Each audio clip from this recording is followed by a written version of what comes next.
ہم کریں گے ہر مظلوم کی حمایت۔ السلام علیکم، میں ہوں حرین فاطمہ اور آپ دیکھ رہے ہیں حمایتی نیوز HD چینل۔ نظر ڈالتے ہیں آج کی اہم خبروں پر۔ دسمبر جب بھی آتا ہے تو یادیں لوٹ آتی ہیں، کسی اسکول کی گھنٹی بجے تو آنکھیں بھیگ جاتی ہیں، میرا بیٹا کی آوازیں سنائی دیتی ہیں۔ یہ یادیں کیسے ہو مدھم، تمہیں بھولے نہیں ہیں ہم، تمہیں بھولے نہیں ہیں ہم۔ 16 دسمبر 2014 سانحہ آرمی پبلک اسکول پشاور۔ 16 دسمبر 2014 کا دن پاکستان کی تاریخ کا سب سے خونریز اور افسوسناک دن تھا جب دہشت گردوں نے پشاور کے آرمی پبلک اسکول پہ حملہ کیا۔ اس حملے میں تقریباً 150 افراد شہید ہوئے، جن میں 132 معصوم طلباء اور 17 اساتذہ عملے کے ارکان شامل تھے۔ یہ واقعہ صبح تقریباً 10:30 بجے پیش آیا جب 6 دہشت گرد اسکول کے پچھلے حصے سے داخل ہوئے۔ وہ تحریک طالبان پاکستان سے تعلق رکھتے تھے۔ روزنامہ حمایتی نیوز کی چیئرمین MS اطہر قریشی۔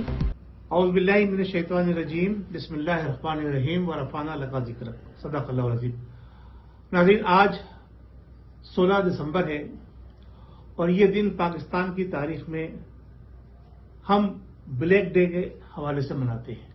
آپ کو یاد ہوگا آج سے تقریباً 52 سال پہلے پاکستان جو 2 حصوں پہ مشتمل تھا، مشرقی پاکستان اور مغربی پاکستان، ایک ہمارا حصہ جو مشرقی پاکستان تھا وہ ہم سے جدا ہو گیا اور وہ بنگلہ دیش کی صورت میں اب دنیا کے نقشے کے اندر موجود ہے۔ اس کے بعد تقریباً 50 سال بعد یہی 16 دسمبر اور آرمی پبلک اسکول کے وہ کلیاں، وہ پھول جو ابھی طرح سے پوری کلیاں بھی نہیں بن پائے تھے، سینکڑوں کی تعداد میں، ان کو شہید کر دیا گیا۔ تو یہ 2 سانحے ایسے پاکستان کی ہسٹری کے اندر رونما ہوئے ہیں 16 دسمبر کے حوالے سے، جس کو ہم بلیک ڈے کے طور پر منا سکتے ہیں، کہہ سکتے ہیں۔ ناظرین، ہمیں ان تمام چیزوں کے باوجود ابھی ہماری نوجوان نسل، ہمارے لیڈران کو یہ عقل نہیں آئی ہے کہ دنیا کے اندر کیا ہو رہا ہے۔ دنیا ہمارے ملک اور ہمارے وطن اور ہمارے ایٹمی پروگرام کے ساتھ اور مسلم امہ کے ساتھ کیا کرنا چاہ رہی ہے۔ 50 سال پہلے جو صورتحال تھی وہ مختلف تھی، اس لیے وہ بنگلہ دیش بن گیا اور وہ بھی ایک اسلامی ملک ہی رہا۔ لیکن آج کی صورتحال وہ مختلف ہے۔ آپ دیکھ لیجئے کہ کس طرح سے عراق کے اندر ایک مسلم کنٹری کو سبوتاژ کیا گیا اور اب وہاں ایک طرح سے یہود و نصارہ کی حکومت ہے۔ اس کے بعد لیبیا کو سبوتاژ کیا گیا اور ایک 42 سالہ حکومت ختم کر دی گئی، جہاں پر مسلمانوں کو سب سے زیادہ فیسلٹیز پرووائڈ کی گئی تھی حکومت کی جانب سے۔ اتنی کسی دنیا کے ایک ملک کے اندر فیسلٹیز عوام کو حکومت کی طرف سے نہیں پرووائڈ کی گئی تھی۔ مفت تعلیم، مفت میڈیکل اور پانی بجلی بھی فری تھا۔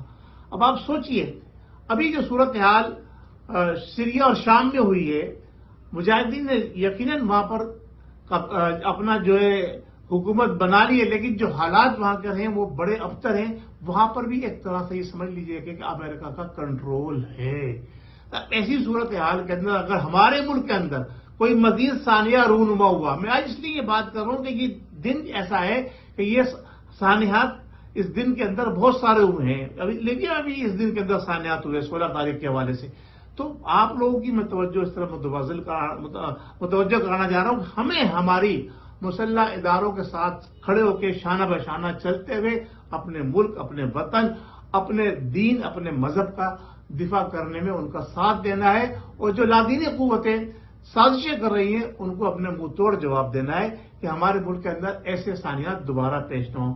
میں آپ تمام حضرات کا، جنہوں نے مجھے یہ موقع فراہم کیا کہ میں آ کر میڈیا پہ بات کروں اور اپنا پیغام عوام تک پہنچاؤں، بہت شکر گزار ہوں۔ میں نے ایک سٹوری لکھی ہے کہ ایک کہانی، ایک سبق آموز کہانی، وہ اس کے ساتھ میں لنک کروں گا، اس کو آپ ضرور پڑھیے گا۔ اس سے آپ کو اندازہ ہوگا کہ کس طرح سے لادینی قوتیں مسلمان کنٹریز کو، مسلمان ممالک کو تباہ و برباد کرتی ہیں اور کس طرح سے اپنے بینیفٹ اٹھاتی ہے۔ بہت شکریہ۔ ہمارے آج کے دور کے مسلمانوں اور بالخصوص ہمارے نوجوانوں کے لیے سبق آموز سٹوری ہے، اس کو ضرور پڑھیے گا۔ پاکستان زندہ باد، پاک فوج پائندہ باد۔